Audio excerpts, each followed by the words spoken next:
You're listening to Operation Self Reset, episode 105.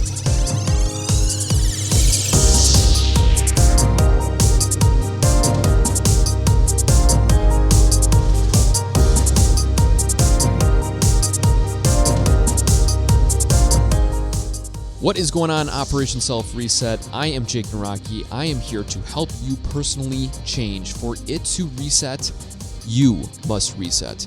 The question you have to ask yourself is, how bad do you want to change? Is it worth the pain and misery of continuing to go down the same path that you have always gone down? Or is today the moment that you decide to stand up and change yourself for the better? A lot of people get freaked out about investing money in themselves, about buying a book, CD program, seminar, coach, mentor, whatever. But the question is that money that you're investing, is that going to help you further yourself into the right direction, or are you going to continue to be the same? Chances are you're going to become better because of it, so it is worth the investment, even though we all think that it's not. Is it worth keeping the $50 in your pocket and not changing, or is it worth investing the $50 and improving yourself that much more? So that's what you have to ask yourself. But nonetheless, today is not about investing in yourself. Today is actually about leadership, leading your own personal ship. As you may know, I speak on this when it comes to my framework. My framework is it's called the 5 Fingers of Success, and it's basically broken down to each finger represents a characteristic in helping you find your own personal compass, moral compass when it comes to life. Because as you know, we get thrown off, we get distracted, there's issues that pop up, and instead of going back into our notes or thinking of what we have done in the past when it comes to these obstacles, it's great to identify and to memorize a framework to help you along. For example, Dale Carnegie has the book 7 Habits of Highly Effective People. These 7 habits are really key. They're kind of the fundamentals of personal development. My framework is more a visual framework than it is a number framework, and it goes like this. Imagine looking at your left hand, okay? So your left hand, it has 5 fingers on it, hopefully. If it doesn't, well, then imagine you have a 5th finger or a 4th and 5th finger, whatever your issue may be. And I apologize, I'm not laughing at you. I'm just trying to look at my hand and imagine not having fingers, how difficult it must be. So with that being said, we're going to start with your thumbs. Your thumb. Yeah, there we go. Give thumbs up to gratitude. As you may know, when you have anger, fear, denial, confusion, judgment that is impinging on your own personal life, the best way to wash that out, to truly just wipe it out and to disintegrate it is with true gratitude. The index finger is leadership. That's what we're going to be talking about today. Your middle finger represents, well, I think we all know what the middle finger represents. If you were to curl down the rest of your fingers, flicking off somebody means you're very disappointed in them, you're angry at them, and that's attitude. Your ring finger is love. Your pinky finger is help. And the last, it's not really a finger. The last thing that kind of brings all of these elements together, your palm, is belief. And with that is a great framework to help you as your moral compass of getting through obstacles in your own personal life. So today we're going to be talking about leadership. Before I kind of broke down these fingers, but today we're just going to talk about leadership in particular. As you may know, I have a leadership conference coming up. I'm going to be speaking for over 10 hours on leadership. The great thing is leadership kind of goes into a long journey of not only discovering yourself as a leader, but of course leading others to become better.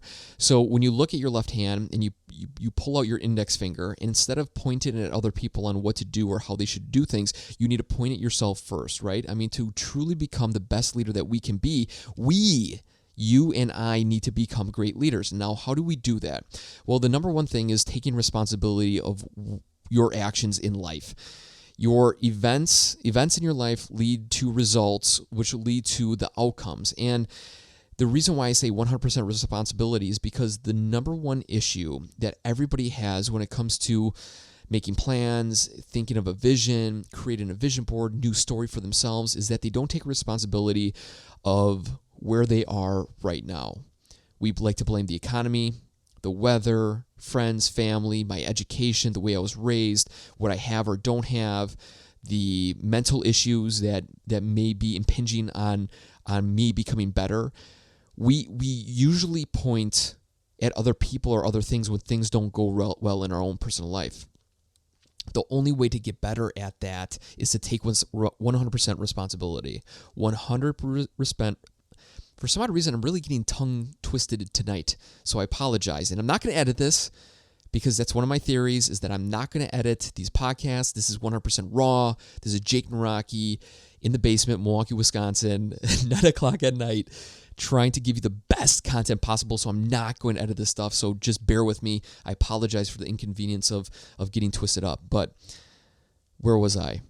When it comes to taking responsibility for yourself, you need to harness the things that are going on around you, no matter what it is.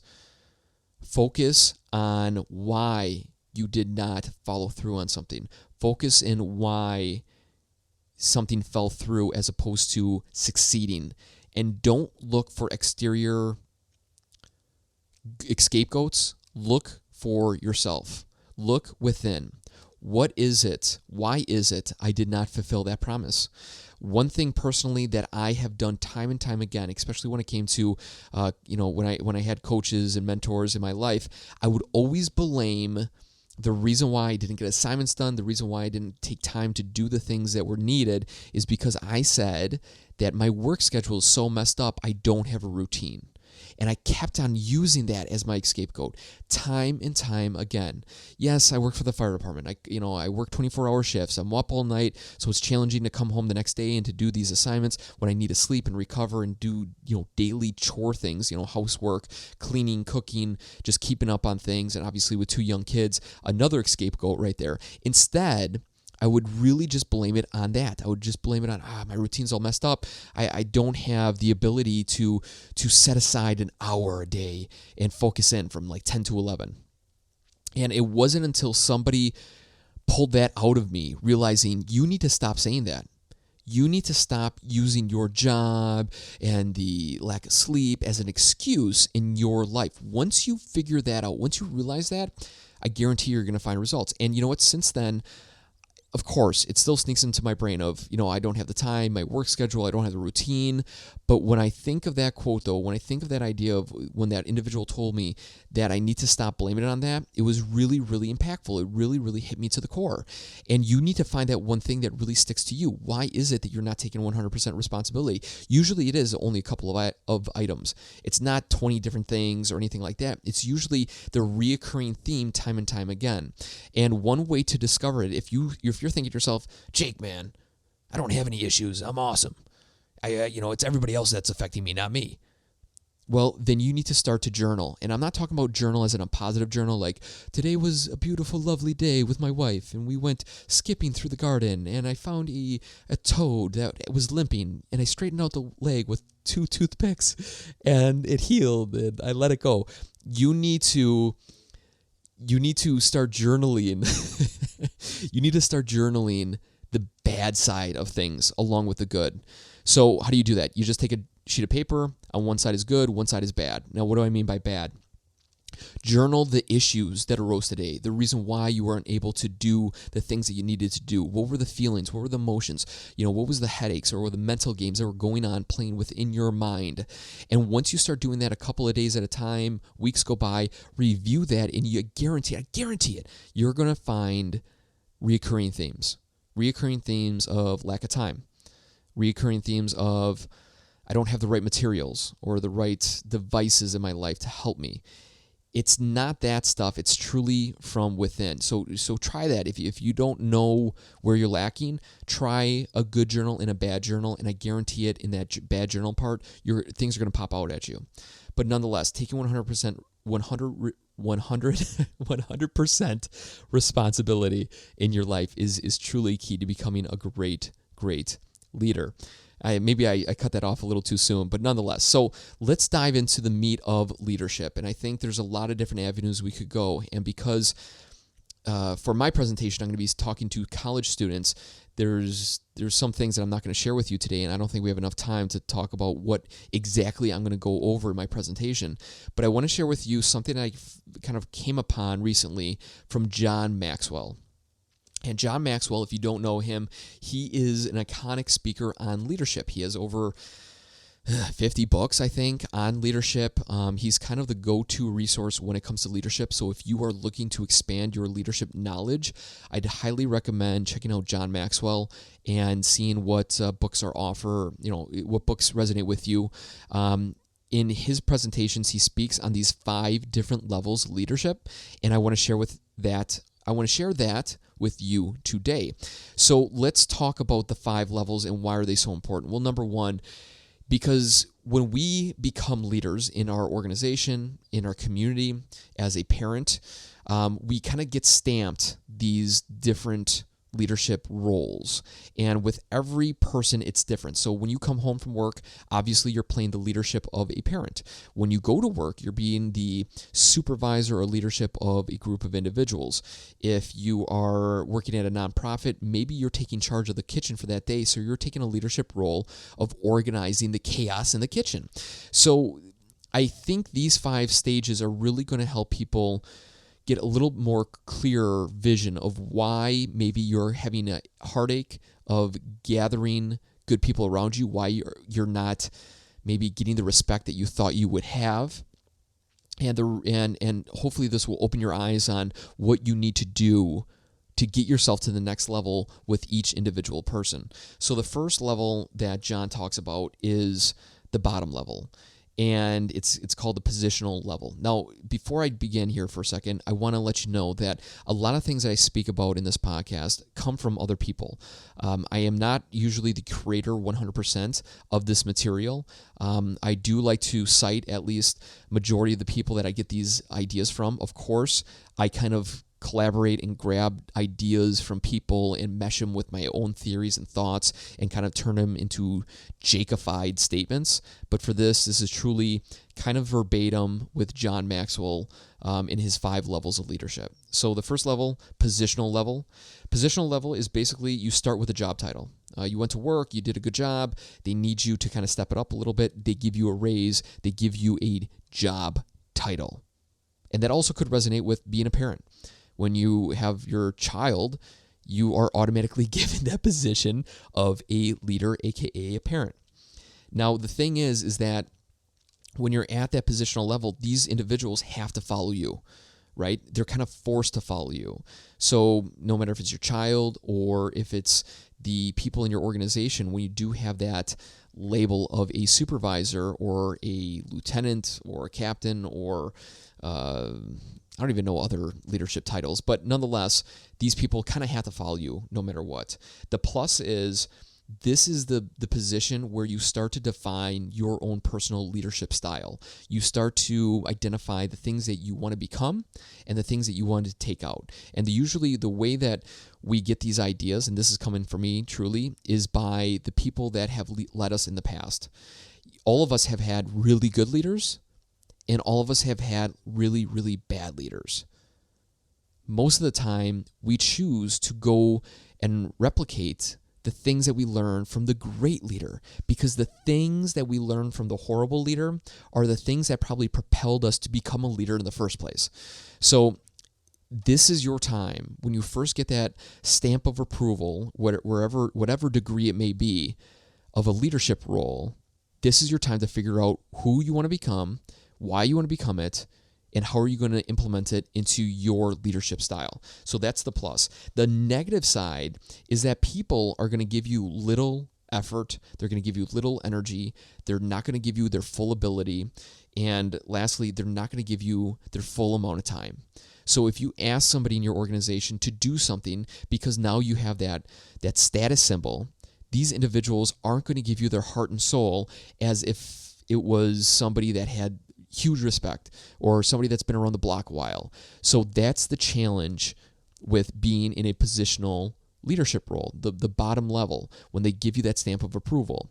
So, but the best part is is that you can try to start to figure out who you are and how you want to become a great leader, right? So that's the first step. The second step is the permission level. This is where you start to build foundational relationships. People will start to follow you because they truly want to. And how do we get that? Well, the way we do that is by truly building bridges to each person.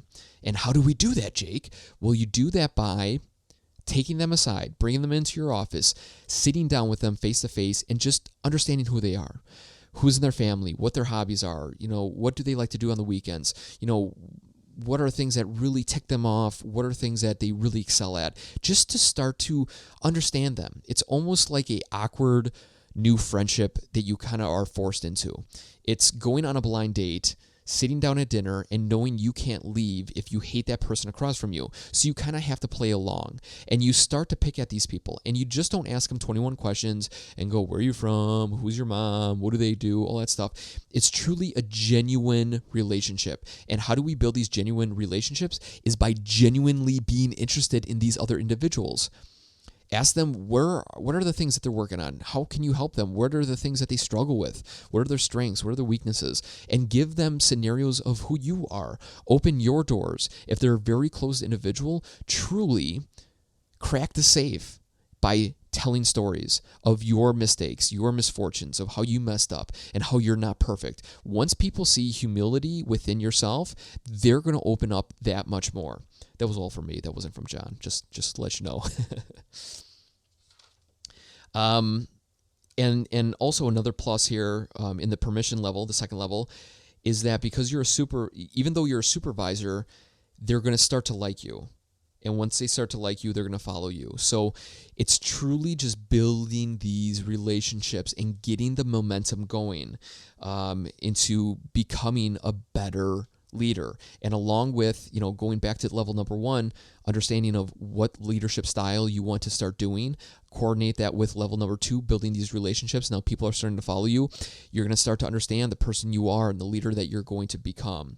So to become better, you must listen, observe, know more, and love serving others. If you want to become great at the permission level, you have to be better at listening, observing, learning about not only the business side, but learning about your coworkers, and you must love to serve others. I repeated that because I think that's a really big point of listening and observing.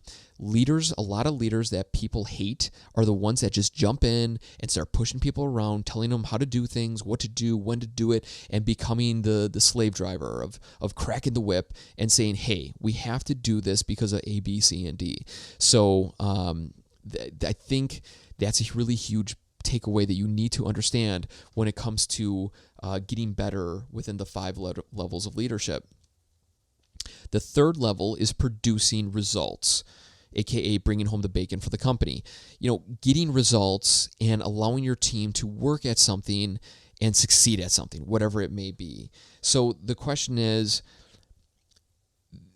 it's not really a question, it's more of a statement of, we all know that the best type of leader is a leader that has been there before, is a leader that's in the trenches with us, is a leader that is by us shoulder to shoulder, up late at night, or is working at a project or working at something that affects the whole team. Those are the leaders that get the most respect. It's the people see what people do, and they like that. We have mirror neurons within ourselves. And if we see somebody doing an activity that we have to do, for some odd reason, we start to like them just a little bit more, even if we think they're a complete jerk. So to start producing results, you need to start getting in there. You need to start cleaning up the messes. You need to start, being on time. Instead of just telling your team, hey, we need to start sending these emails out at 10 a.m. and you send the email out at 10:15, they're not going to respect that. You need to lead truly by example. There's a lot of people out there, there's a lot of leaders out there that try to be the travel agent. And the travel agent is one that sits behind a desk and tells you where to go, what to see, how to do it, where to take the pictures, how to get the best bang for your buck, but yet they never gone there. So if you want to go on a cruise through the Caribbean and you got this travel agent and he's telling you all the things you have to do, all the excursions, the best way to get the most out of the stay on the cruise, but yet he's never been on a cruise, that's kind of a faulty statement. That's kind of a little bit of a scam, if that was in our real life, if we saw these leaders truly telling us how to do something, but yet they never done it themselves, it would be kind of like a fake statement. And once we see that fake attitude, that fake statement, that's going to really creep it within ourselves, and knowing that this person is not trustworthy. So instead of being a travel agent, we need to be a tour guide. A tour guide is somebody that holds your hand, takes you off the boat, shows you the excursions, is right there with you, telling you, hey, look over here, you're going to see a monument that's tucked behind these vines, or whatever it is. Or, hey, sit down at this table, you'll be closer to the buffet, you can see the fresh food come out. It's a really great experience. Be the tour guide. Be the person that's holding their hand, showing them the things that they're missing, and being there with them throughout the whole experience, because the tour guides get more respect than the travel agents. And to start to within this stage also too, you're going to start to attract people that like your leadership skill. As you know, all these steps are kind of stacked on top of one another. As you get through 1 and you get to 2 and you're in 3, people are going to know your leadership style. They're going to start to like the person that you are. They're going to start to follow you. You're going to start to get good reviews. Other people are going to notice the things that you're doing. And in level 3, if you truly are a tour guide, people are going to fall in love with that, and they want to start following you. And if you want to attract people in your life, you need to become attractive. Now, what do I mean by that? Well, if you want a person, and if you want to bring in a person to your organization that is truly awesome at organization, I think I said organization 3 times there. I don't know. I'm sorry. If you want truly to bring somebody in that is organized, you need to become organized. If you want to bring somebody in that's always on time, you need to start to become on time. There are always strengths and weaknesses to every single person, but nobody wants to work with somebody that only has weaknesses. Who here wants to work with a leader that all he has is weaknesses, but he brings you in because he knows that you have a strength that he needs? You're going to be working your butt off to try to make it work. But imagine, though, you have a boss that is pretty darn good at time management, and you're awesome at time management. It's going to be a pretty easy transition. Yeah, you might need to pep it up a little bit and kind of crack the whip on him every now and then, but nonetheless, it's going to be a much easier transition than if you had a leader that was very weak. So if you want to attract people into your organization or into your life that are good at what they do, you need to become attractive. You need to sharpen your pencil on the skills that are needed to enhance your career, your life, whatever it is. And the great thing about attracting in these people is that you start to finally gain momentum. Now, momentum is the key to dealing with around 80% of the problems that happen within your organization, within your job, within your daily life. Once you start to become attractive, the momentum starts turning. And a great example John Maxwell uses is the theory of a locomotive. A locomotive at full speed can plow through 13 feet of pure concrete, reinforced concrete with rebarb with no problem. Almost like a hot knife through butter. But that same locomotive with the same amount of horsepower, the same mechanical advantage, starting from nothing, cannot overcome a 2x4 laying on its tracks. Think of it again like this. A train traveling full speed can plow through 13 feet of reinforced concrete. But that same train, without momentum, cannot even overcome a 2x4 laying on its train track. So when you start to attract these people into your life, the momentum starts going. And when these attractive people that are knocking it out of the park every single day, that momentum is going to start turning. And next thing you know, you have an amazing machine in front of you that you are so proud of. But the great thing is, it doesn't stop there at level number 3. It starts to go to level number 4. This is the people development level. This is where you start to turn these attractive individuals into attractive leaders. This is where you bring in amazing people and you transform them and you teach them and you show them the levels that you went through to get where you are today to become better than you are. The only way a leader can allow another leader to become a leader is by letting them know that they have a quality that's better than themselves so they can become a better leader than themselves. Does that even make sense? And I think I went in a circle there. What I'm trying to say is a leader brings in amazing people, tries to transform them into great leaders. And the way you do that is by finding the talents that they have that you don't have and letting them know it so they can become the personal best and also a better leader than you are. Successful people discover what they're good at. Successful leaders discover what others are great at. Let me say that again. Successful people discover what they are good at. Successful leaders discover what others are great at. So that only happens in level number 4. And level number 5, the last and final level, is respect.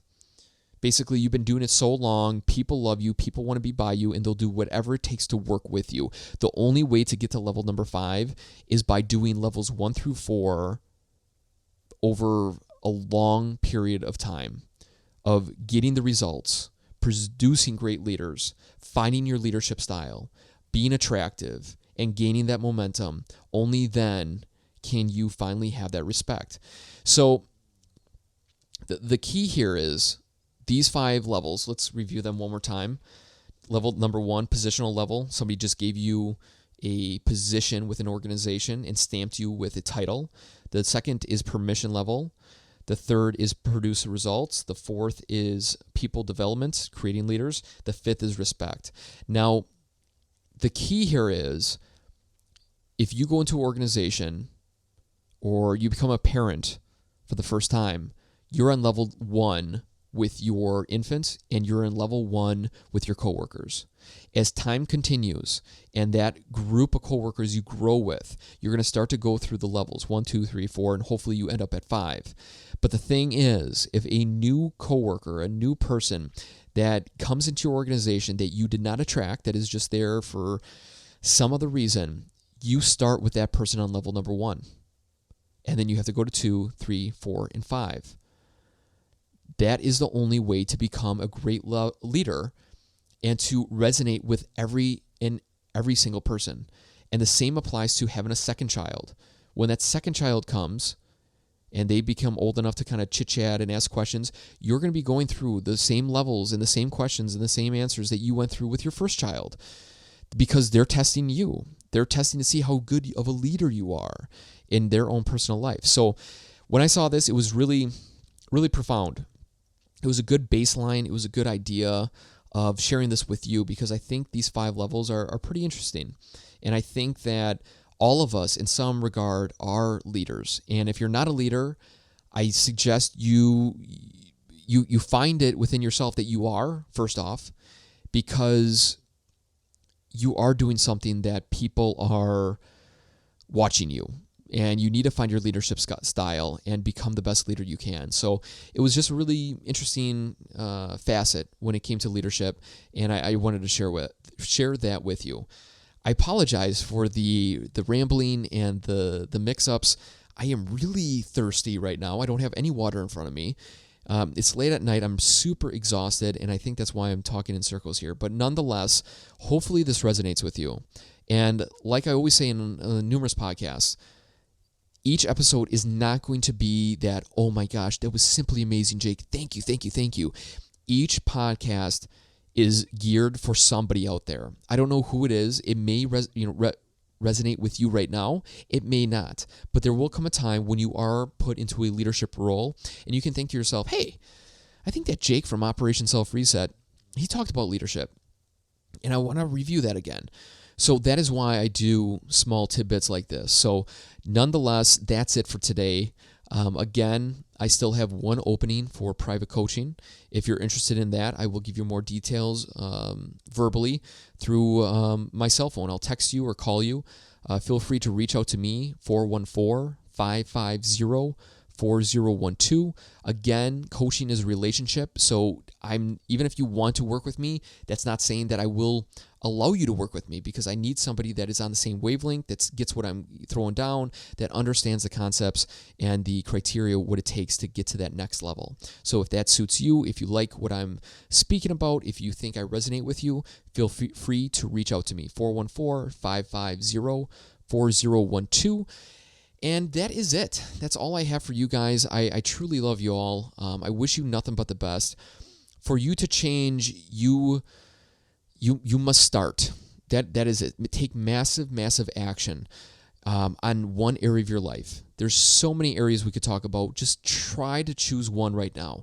If it's not leadership, then maybe it's your financial, maybe it's your relationships, maybe it's just finding happiness in your life. Whatever it is, try to take massive action today. And of course, always be attractive. Attractive people into your life that can be more fulfilling and allow you to become a better person. Attractive people hang out with attractive people, right? I mean, let's be serious.